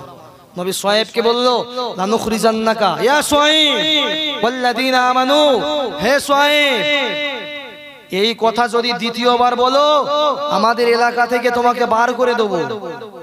কি বললো তারা? আমাদের এলাকা থেকে তোমাদের বার করে দেব তোমাকে, এই কথা দ্বিতীয়বার বলো না। নবী শুআয়ব বললেন, ওয়ারতাকিবু ইন্নী মাআকুম রাকিব, আমি তোমাদের উপরে একটা শাস্তির আশঙ্কা করছি, তোমরা অপেক্ষা করতে থাকো। কি আসবে? আল্লাহর শাস্তি আসবে, তোমরা অপেক্ষা করতে থাকো। ঠিক এই মুহূর্তে দাঁড়িয়ে নবী শুআয়ব জাতির কথা আল্লাহ কোরআনে অনেক জায়গাতে উল্লেখ করলেন। আল্লাহ পাক রব্বুল আলামিন নবী শুআয়বকে প্রেরণ করেছিলেন। নবী শুআয়বের কথা না শোনার কারণে আল্লাহ পাক রব্বুল আলামিন ওদেরকে এইভাবে ধ্বংস করেছিলেন। এক জায়গাতে ঠিক 7 দিন আল্লাহ পাক রব্বুল আলামিন তাদেরকে বিরাট বিরাট বিরাট রোদ দিলেন, একদম অগ্নিবায়ু তাদেরকে প্রেরণ করলেন। অগ্নিবায়ু প্রেরণ করার পরেতে আমার আল্লাহ পাক রব্বুল আলামিন তাদেরকে এক জায়গায় মেঘ দিলেন, বিশাল বড় মেঘ। মেঘ মেঘ জুল্লা শব্দ এসেছে কোরআনুল কারীমে। একটা মেঘ দিলেন। আর সাধারণত এক সপ্তাহ যে গরম হচ্ছে, ওরা ভাবছে যে মেঘের তলায় গিয়ে আমরা জমা হব, তাহলে কি একটু হাওয়া বাতাস পাবো। মেঘের তলায় গিয়ে সবাই জড়ো হলো। فكذبوه فأخذتهم الرجفة فأصبحوا في دارهم جاثمين। আমার আল্লাহ পাক রব্বুল আলামিন বর্ণনা করে বললেন, কোরআন শরীফের ভিতরে জানিয়েছেন, ওরা যেই না ওর তলাতে, ওই মেঘের তলাতে যেই জমা হলো, আমার আল্লাহ পাক রব্বুল আলামিন বিশাল বড় একটি ভূমিকম্প পাঠালেন। فأخذتهم الرجفة فأصبحوا في دارهم جاثمين। আমার আল্লাহ পাক রব্বুল আলামিন তাদেরকে বিশাল বড় একটি ভূমিকম্প প্রেরণ করলেন। আর ভূমিকম্প প্রেরণ করার কারণে আমার আল্লাহ পাক রব্বুল আলামিন ওই নবী শুআয়ব জাতিকে আমার আল্লাহ পাক রব্বুল আলামিন ওই মাটির তলাতে তাদেরকে স্থান করে দিলেন। কি করলেন? মাটির তলাতে ভূমিকম্প হলো, আর একের পর এক সব মাটির তলাতে চলে গেল। এই হলো নবী শুআয়ব জাতির কিসসা কাহিনী। নবী শুআয়ব জাতির অন্যায় কি ছিল? জোরে বলুন। ওজনে কম দিত। উম্মতে মুহাম্মাদির ভিতরে আসে না নেই? আর উদাহরণ দেব না এই ব্যাপারে। ওয়ালা তাকওয়াউফুল কাইলা ওয়াল মিজানা বিল কিসতি লা নুকাল্লিফু নাফসান ইল্লা উসাহা। তারপরে ওয়া ইদা কুলতুম ফাদিলু ওয়ালাউ কানা দা কুরবা। 10টি হারাম বিষয় বলেছিলাম, তার ভিতরে 9 নম্বর বলছি, ওয়া ইদা কুলতুম ফাদিলু ওয়ালাউ কানা দা কুরবা। যখন তোমরা বিচার করবে, যখন তোমরা কথা বলবে সত্য কথা বলো, যখন বিচার করবে ন্যায়ভাবে বিচার করো। ওয়ালাউ কানা যা কুরবা, যদিও নিজের পরিবারের নিকট আত্মীয়দের বিরুদ্ধে যায় বিচার। কথা বোঝা যাচ্ছে? আমি বিচার করছি আর আমার ছেলের প্রকৃতপক্ষে দোষ রয়েছে, আমার ছেলের দোষ, আমি বিচার করছি, আমার ছেলের দোষ। এখন বিচার কার পক্ষে যাবে? আমার ছেলের পক্ষে না আর একটা লোকের পক্ষে? নিশ্চয়ই আমার ছেলের পক্ষে যাবে। যাবে কি যাবে না? আল্লাহ নিষেধ করে দিলেন, ওয়াইদা কুনতুম ফাদিলু ওয়ালাউ কানা দা কুরবা। আমার আল্লাহ পাক রব্বুল আলামিন জানিয়ে দিলেন, বিচার করবে সঠিকভাবে, ন্যায্যভাবে তোমরা বিচার করো। আমার আল্লাহ পাক রব্বুল আলামিন বললেন, ওয়ালাউ কানা দা কুরবা, যদিও নিজের সন্তানদেরকে আত্মীয় স্বজনদের বিরুদ্ধে হয়। হযরতে উমারের ঘটনা জানেন কি জানেন না? শেষ কথা বলছি আমি, আমার শেষ কথা বলছি। রাসূলুল্লাহ সাল্লাল্লাহু আলাইহি ওয়াসাল্লাম বলেছেন, আসাদুহুম ফি আমরিল্লাহি উমর। রাসূলুল্লাহ বলেছেন, আমার দ্বীনের ব্যাপারে সবচাইতে কঠোর হলো কে? হযরতে উমর। হযরতে উমরের কাছে কারুর ছাড় নেই। আপনারা এরকম অন্য মানুষ করছেন কেন? শেষ কথাটা শুনতে হবে তো নাকি? শেষ কথাটা বলি, শেষ করে দেবো ইনশাআল্লাহ। দ্বীনের ব্যাপারে সবচাইতে কঠোর কে? রাসূলুল্লাহ বলেছেন হযরতে উমর। রাসূলুল্লাহ আরো বলেছেন, আনা খাতামুন নাবিয়্যিন লা নাবিয়্যা বাদি লাউ কানা বাদি নাবিয়্যান লাকানা উমর। বিশ্বনবী রাসূলুল্লাহ বলেছেন, আমি হলাম শেষ নবী, আমার পরে কোনো নবী আসবে না। আমার পরে যদি কোনো নবী হতো তাহলে কে হতো? হযরতে উমরই হতো আমার পরে নবী। এই উমর শয়তানও হযরতে উমরকে দেখে ভয় পেত, মুনাফিকরা ভয় পেত, কাফেররা ভয় পেত। শয়তান হযরতে উমর যে রাস্তা দিয়ে যাবে, শয়তান ওই রাস্তা দিয়ে যেত না, অন্য রাস্তা দিয়ে যেত। এই হযরতে ছিল হযরতে উমরের বৈশিষ্ট্য এবং কঠোর মেজাজি। আমাদের বাচ্চারা যখন ঘুমোয় না, খেতে চায় না, আমরা কি বলি? সিংহ মামা আসবে, বাঘ আসবে, ভাল্লুক আসবে, এটা আসবে, ওটা আসবে, বলি কি বলি না? শিগগির খেয়ে নাও, আর বাচ্চা ভয়তে খেয়ে নেয়। শিয়াল আসবে। তৎকালীন সময়ে হযরতে উমর যখন মদিনার প্রেসিডেন্ট ছিলেন, তখন হযরতে উমর রাদিয়াল্লাহু তাআলা আনহু জমানাতে তাম মদিনার মেয়েরা তাদের বাচ্চাদেরকে ঘুম পাড়াতো এই বলে, উমর আসবে। উমর কি জালমাই সাহাবী ছিলেন তিনি। এই উমরের ছেলে একটু মদ খেয়েছে। কি খেয়েছে? মদ খেয়েছে। এখন মদ খাওয়ার শাস্তি হলো ৮০টা বেত্রাঘাত, ৮০টা চাবুক মারা। হযরত ওমর জিজ্ঞাসা করলেন, আশরিফতা খমরন, হে বাচ্চা তুমি কি মদ খেয়েছো? বলল, না আব্বাজি, মদ জাতীয় একটা জিনিস খেয়েছি, নেশা জাতীয়। বললেন, ইফতাহ ফামাক, তুমি তোমার মুখ খোলো। হযরত ওমরের ছেলে মুখ খুললেন, একটা নাক দিয়ে হযরতে ওমর শুকলেন, একটু গন্ধ পেলেন। হযরতে ওমর ফারুক রাদিয়াল্লাহু তাআলা আনহু যোহরের নামাজে তিনি আসলেন। আসার পরে ছেলেকে জামার কলার ধরে বাড়ি থেকে টেনে নিয়ে আসলেন। আসার পরে মসজিদে নববীর পিলিয়ারের সঙ্গে বাঁধলেন। বাঁধার পরে নামাজের পরে হযরতে ওমর বললেন, মাকানাকুম ইনদানা হাদ, ও আমার সাহাবীরা তোমরা বসে যাও, আজ একজনকে শাস্তি দেওয়া হবে। তাম মদিনার সমস্ত সাহাবীরা, সমস্ত নেতা লিডার গোছের লোকেরা পর্যন্ত তাকিয়ে থাকলো, আজ ওমর কি বিচার করে দেখা যাবে। ওমর কি বিচার করে দেখা যাবে। কেউ কেউ বলতে লাগলো, মক্কার প্রেসিডেন্টের ছেলে, মক্কার মানে প্রধানমন্ত্রী, মদিনার প্রধানমন্ত্রীর ছেলে, হয়তো 40টি বেত্রাঘাত করবে ৮০টার জায়গায়। কেউ কেউ বলতে লাগলো, না হযরতে ওমর হয়তো কিচ্ছু না বলে বকাবকি করে ছেড়ে দেবে। হযরতে ওমর চেয়ারে বসে জল্লাদকে বললেন, যাও জল্লাদ, বাইতুল মাল থেকে চাবুক নিয়ে এসো। জল্লাদ চাবুক নিয়ে আসলেন। এসে ওই হযরতে ওমরকে বললেন, চাবুক নিয়ে এসেছি। হযরতে ওমর বললেন, চাবুক মারা শুরু করো। চাবুক মারছে, একটা, দুটো, তিনটে মারা হলো।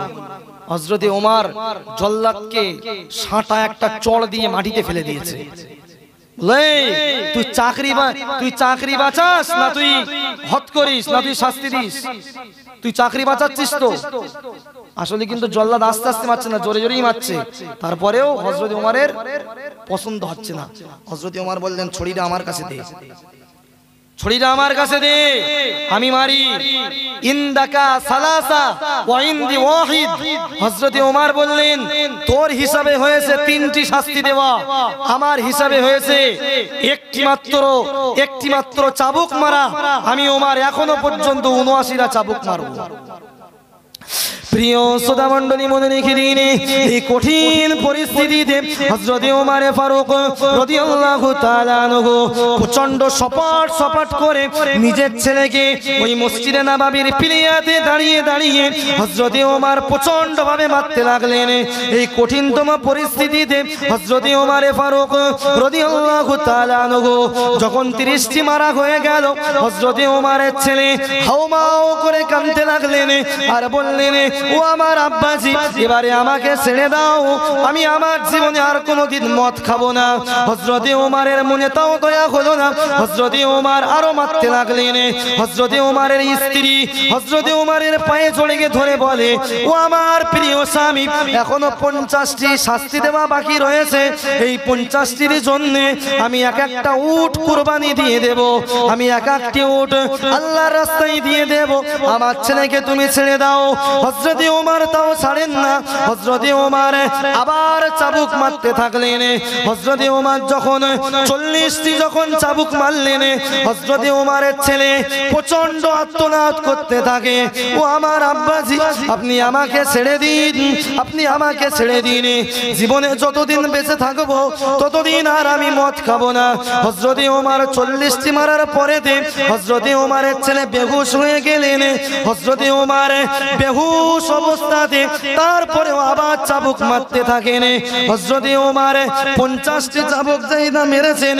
হযরত ওমর ফারুক রাদিয়াল্লাহু তাআলা আনহু ছেলে তিনি মারা গেলেন। মারা যাবার পরেতে হযরত ওমর ফারুক রাদিয়াল্লাহু তাআলা আনহু तमाम সাহাবীদেরকে বললেন, ও আমার সাহাবীরা, আমার ছেলের জন্য তোমরা গোসল দেওয়ার জন্য রেডি হও। 40টি মারলেন, বেহুশ হয়ে গেলেন। 50টি মারার পরে হযরত ওমরের ছেলে কি হলো? মারা গেলেন। বললেন, এই সাহাবীরা, আমার ছেলেকে গোসল দে। জানাজা পড়ালেন। জানাজা পড়াবার পরে হযরত ওমর ফারুক রাদিয়াল্লাহু তাআলা আনহু তিনি আবার কবরের উপরে, এখনো 30টি বেত্রাঘাত বাকি আছে না নেই? আছে না নেই? কবরের উপরে তিনি মারতে লাগলেন। 30টি বেত্রাঘাত করলেন, 80টা হয়ে গেল। হযরত ওমর আল্লাহর কাছে হাত দুখানা তুলে বললেন, ও রব্বুল আলামিন, আল্লাহ, আমার নিজের ছেলে হবার কারণে আমার কাছ থেকে ছাড়া পাইনি, আমার নিজের ছেলে হবার কারণে আমার কাছ থেকে ছাড়া পাইনি। আপনি তো কোরআন শরীফের ভিতরে জানিয়েছেন, ওয়ালাউ কানা যা কুরবা, ওয়ালাউ কানা যা কুরবা। ও আল্লাহ পাক রব্বুল আলামিন, আমি আমার বিধান পালন করেছি, আমি আপনার বিধান পালন করেছি, আমি আপনার বিধান 80টা বেত্রাঘাত করেছি। ও রব্বুল আলামিন, আল্লাহ, কাল কিয়ামতের কঠিনতম মুহূর্তে আপনি আমাকে জালিমদের খাতায় অন্তর্ভুক্ত করতে পারবেন না। আমি যে জালিম, এই খাতায় আপনি আমাকে অন্তর্ভুক্ত করতে পারবেন না। হযরত ওমর 80টা বেত্রাঘাত করলেন। হযরত ওমরের মতো বিচার হবে? নিজের ছেলের পক্ষে যাচ্ছে, সবকিছু মেনে নিচ্ছে, সবকিছু মেনে নিচ্ছে। এর ভিতরে আর একটি বাদ গিয়েছে, অন্য সময় আল্লাহ চাইতে আলোচনা করব, আজ আর আলোচনা হবে না। সকলেই আমার জন্য দোয়া করুন। আর ওই প্রথম হাদিসের কথা মাথায় রাখুন, ইত্তাকিল মাহারিম তাকুনা আবাদান নাস। রাসূলুল্লাহ বলেছিলেন, ও সাহাবীরা, হারাম জিনিস থেকে বিরত থাকো। হারাম জিনিস তাহলে আল্লাহর কাছে সর্বশ্রেষ্ঠ ইবাদতকারী বলে গণ্য হতে পারবে। আপনাদের কাছে চুরি করা, হত্যা করা, রাহাজানি করা, হিংসা করা, গীবত করা, অহংকার করা, মিথ্যা অপবাদ দেওয়া, গীবত করা, চুগলখড়ি করা, হত্যা, রাহাজানি, সন্ত্রাস, দুর্নীতিমূলক কাজ কাম করা, এই সমস্ত কাজ কাম আপনারা সব জানেন। ওই জন্য আজ হারাম জিনিস সম্পর্কে আপনাদের নতুন কিছু ধারণা দিয়েছি। আল্লাহ পাক রব্বুল আলামিন আমাদের সকলকে তৌফিক দেন। ভাষাগত ভুল ত্রুটির জন্য মার্জনীয়। ওয়া আখিরু দাওয়ানা আলহামদুলিল্লাহি রাব্বিল আলামিন।